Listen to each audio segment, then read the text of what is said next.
Ultimate2 Capital G here. Got a couple of quick and explosive duels for you guys to check out. There may be some throws in these duels, so if you get triggered easily by people throwing duels, these might not be the duels that you want to watch. Anyways, our first duel is going to be Mermill versus, I'm just gonna say that this is almost certainly MapMech. Yeah, it definitely seems like MapMech. MapMech does run some non-MapMech cards. You can see the Hat Tricker, the Balancer Lord. It's always struck me as kind of weird that this archetype is cyberspace, because almost all the cyber archetypes in Yu-Gi-Oh are from the Vrains anime, and this one wasn't. So I don't know, it's just kind of weird. It seems like maybe they kind of like they were machines. So I don't know, I thought they were gonna be machines. Anyways, let's go ahead and roll this, and it's a Master Rule 5 duel. You guys will see some of the power of the Mermill deck. Even without the Deep Sea cards, Mermill can do a lot of ridiculous things. They can go into Crystron Needle Fiber. They've always been able to take cards out of your hand. They can go into Totally Awesome. You see the cross sheet being used.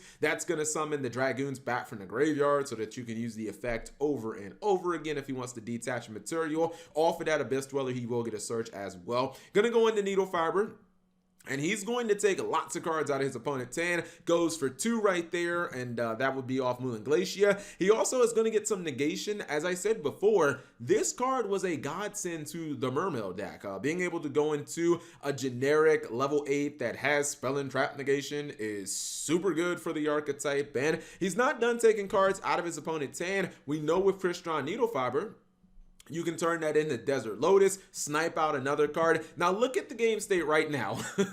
Which deck do you think is going to win this duel? The player who has had 3 cards taken out of their hand, or the player with the board of 5 monsters and negation plus a dweller? The answer might actually surprise you. Let's see if MapNext can get back into this. Bouncer Lord will be hit with impermanence, but his opponent does have the way to get through it. MapNext Sigma, you know, this is a card that you can just freely special summon if you don't have a monster in the extra monster zone, which he doesn't. He's gonna go ahead and synchro up. He will destroy a monster in battle. That means he can take out 2 of his opponent's monsters, and then he's able to go straight into his level 12. His opponent has recovery for days, going in for Pot of Avarice. That means he gets to draw 2 more cards. He ends up getting, you know, a Nephthybis, and pretty much is just off to the races. Looks like he should be able to easily get out of this bad situation as he goes for Appaloosa, which currently has the highest attack on the field. And then he's going to go for Gaios, I think, which is maybe a little more icing on the cake than he needed. But he forgot he doesn't get a battle phase because his Moon Glacier died. This could be the critical mistake that cost him the duel.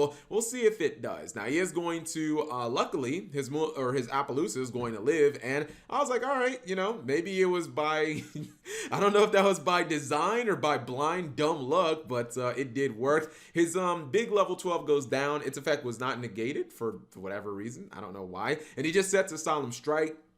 It looks like everything is coming up good for the Mermill player. His Coral Anemone will be hit with the Solemn Strike, but he still does have the Appaloosa with 4 negates on it. He's going to activate the Monster Reborn from MapNext, and it will be impermanence, but that doesn't stop an attack, so bye-bye Appaloosa. It's going to go into the 12 again, and you have to ask yourself the question, was this game thrown? Because I feel like the answer is yes. You snipe 3 cards out of your opponent's hand. You go for negation. You have, what was it, 6 monsters on the field at one point. At least 5 monsters, because I know every monster zone, all the main monster zones were open, or excuse me, were occupied. And some way, somehow, he ends up losing the game. I think that he forgot that he did not have a battle phase that turn. And then when he went for Appaloosa, that just wasn't it. Actually, it kind of wasn't, because the Appaloosa didn't even die in battle. Like, it lived for a whole turn. That was just bizarre. Anyway, second duel is going to be Synchro versus Dinosaurs. And man, if you thought the first duel had misplays, you ain't seen nothing yet.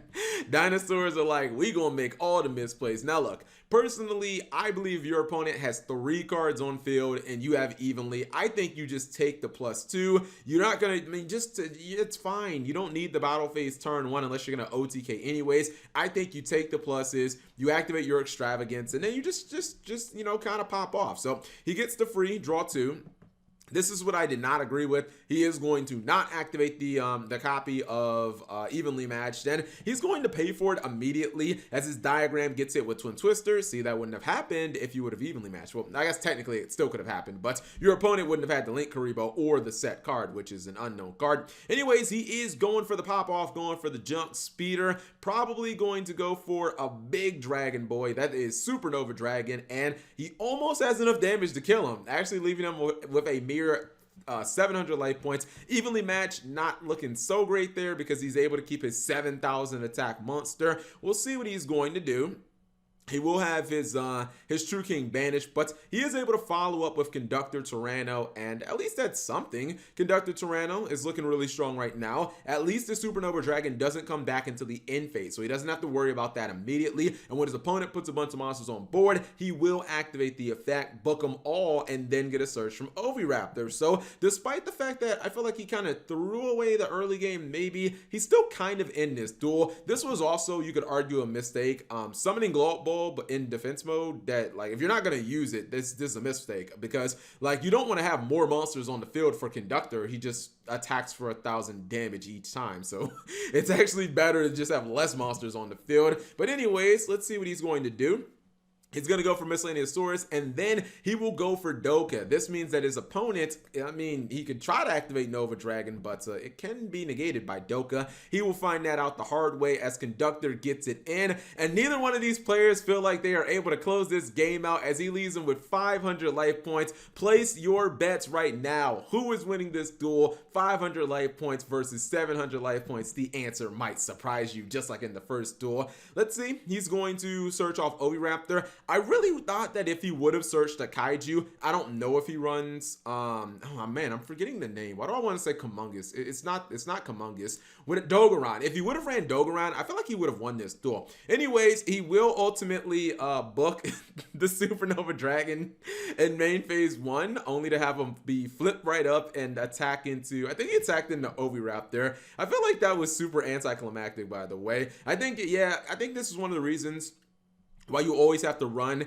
that one random copy of Dogoran in your dinosaur build, because there are situations where your opponent does make that stun monster, but maybe they do let the Oviraptor search go through, and that's just an easy way to kind of capitalize. Also, it's just a really good card against like Spirals, you know, breaking their board, getting rid of the sleeper so that you can like actually play the game, or getting rid of the Appaloosa so that you can play the game. Anyways, hopefully you guys enjoyed those duels. If you did, give the video a thumbs up. Thank you guys for watching. As always, subscribe if you have not already, and turn on that notification bell for daily videos.